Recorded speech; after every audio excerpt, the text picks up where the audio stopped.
ஒரு ஒரு பரிகாரத்தை பண்ணி அவர் அந்த பரிகாரத்துக்கு மேல அவருக்கு அது பலிக்கல, அவருக்கு பாதிச்சிருச்சுன்னா அவருக்கு அந்த அளவுக்கு விதி வலிமை இருக்குன்னு தான் எடுத்துக்கணும். பரிகாரம் பொய்ன்னு சொல்ல முடியாது. காரணம் என்னன்னா, முன்னோர்கள் சொன்னதைத்தான் நம்ம சொல்றோம். ஒரு புராண கதை இருக்கும் அதுல. அந்த புராண கதை கதை இல்லை. இந்த இடத்துக்கு வந்தா இப்படி நடக்கும்ன்றதுக்கு தீர்மானமா நம்மளை நம்புறதுக்காக சொல்லப்பட்ட ஒரு விஷயம்தான் அது. ஒரு ஹிஸ்டாரிக்கல் எவிடன்ஸ் மாதிரி. அந்த சொன்னவங்க நம்மள மாதிரி கதை எழுதுறவங்க கிடையாது. இப்போ நான் எழுதினேன்னா, ஒரு கதை எழுதினேன்னா கதையா எழுதுவேன். அல்லது என்ன மாதிரி இன்னைக்கு வாழக்கூடிய ஜோசியர்கள் எழுதுனாங்கன்னா கதையா எழுதுவாங்க. அல்லது எழுத்தாளர்கள் இன்னைக்கு உள்ளவங்க எழுதுனாங்கன்னா கதையா எழுதுவாங்க. அவங்கெல்லாம் அப்படி எழுதுனதில்லை. நமது முன்னோர்கள் முட்டாள்கள் இல்லை.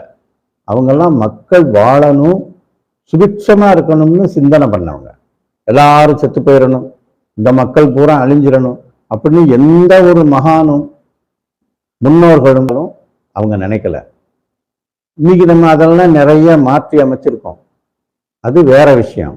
அந்த கருத்துக்குள்ள போக வேண்டாம். அது பாலிட்டிக்ஸ். அது தன்னைத்தானே ஒரு தகவமைச்சுக்கிறதுக்காக வேண்டி ஏற்படுத்திக்கிட்ட ஒரு விஷயம்.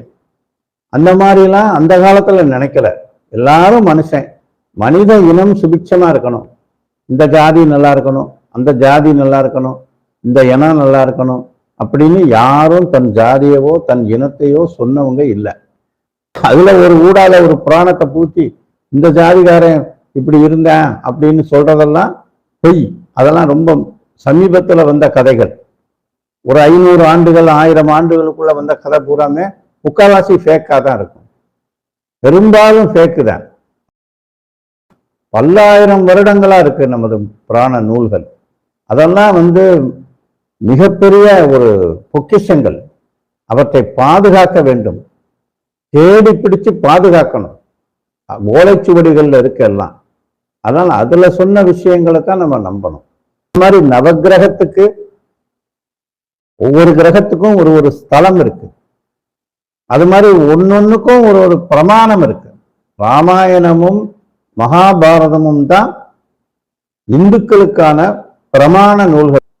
அந்த மாதிரி நமது சாஸ்திரங்கள்ல சொல்லப்பட்ட பிரமாணங்கள் கடவுளர்களே அதுக்கு சாட்சியா இருந்து பண்ணியிருக்காங்க. ராமாயணத்துல ராமர் தன்னுடைய நவக்கிரக தோஷத்தை நீக்கிறதுக்காக அந்த தேவி பட்டணத்துல அந்த நவபாஷானம்ன்ற இடத்துலதான் கடலுக்குள்ள 9 நவ கிரகங்களை ஸ்ரீராமனே கடலுக்குள்ள பிரதிஷ்டை பண்ணாரு அப்படின்னு இருக்கு.